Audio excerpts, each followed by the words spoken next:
itu di tempat tidur saya. Jadi teman-teman semua melihat saya digitukan. Kan kita tidurnya di karavan, sampai untuk buang air aja saya dikasih kresek. Kan di karavan nggak ada untuk pembuangan di malam. Terus paginya saya baru dibuka, saya tuh tertekan banget sangat.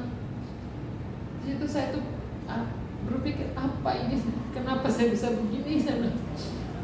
Terus aktivitas tetap saya jalani, saya tuh main siok itu tetap pada waktu saya hamil.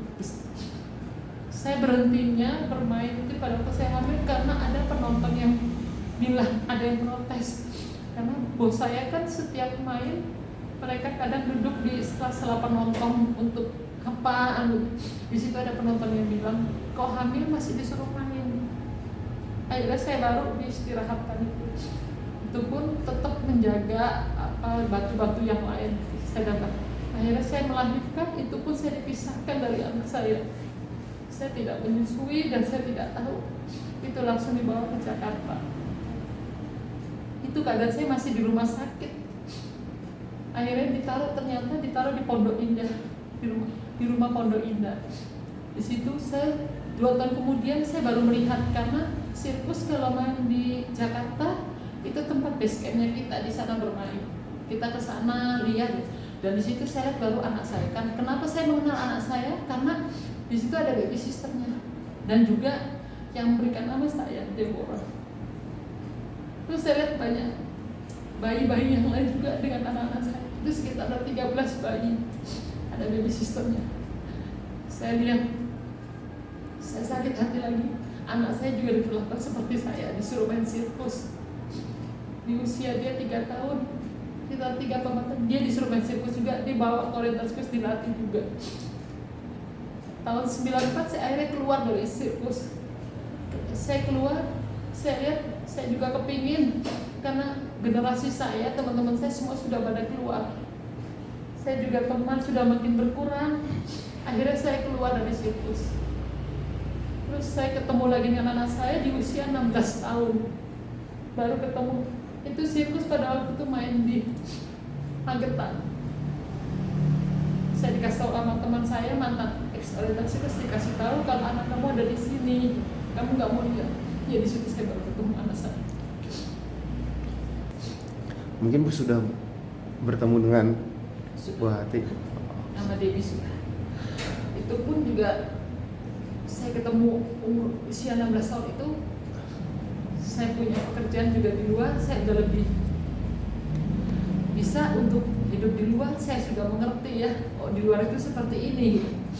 Terus saya punya suami. Akhirnya saya beliin handphone biar saya bisa berhubungan, jangan.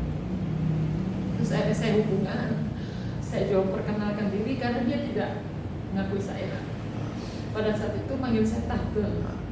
Akhirnya saya berkenalkan diri saya, ada masa lalu yang kamu tidak ngerti. Nanti pelan-pelan akan saya ceritakan. Akhirnya ya itu berjalannya waktu, saya suruh keluar dari sana. Itu nggak bagus buat masa depan kamu. Karena kan dulu saya merasakan di situ ya, dan suami saya juga bilang keluar aja dari sana. Tapi anak saya nggak mau. Anak saya bilang nanti aja, mah. Karena dia takut, tidak nyaman juga buat saya. Dia takut dia kabur, nanti dicariin gimana, dampaknya ke saya juga. Saya bilang nggak usah takut, saya sekarang sudah punya keluarga. Dan suami saya juga menyupport saya ya, nggak usah takut. Akhirnya usia 20 tahun, dia minta bantuan sama saya. Ma, aku sudah capek, aku mau keluar. Tolong bantu aku. Jadi akhirnya dia kabur juga.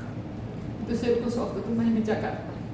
Yang ngambil saya sama suami saya. Saya nyamperin ke sana, terus saya bantu dia bawa ke Malang, biar hidup sama saya. Akhirnya kita kumpul. Dan itu pun KTP yang bikinkan saya. Begitu juga KTP saya yang berusaha saya sendiri bikin, karena saya tidak punya identitas. Dari cerita Bu Hati, ada pengancaman tidak sih Bu? Tidak. Mungkin di dalam selain mendapat siksaan atau apa, ada pengancaman atau seperti apa di dalam? Tidak ada cerita di luar ini saat ini?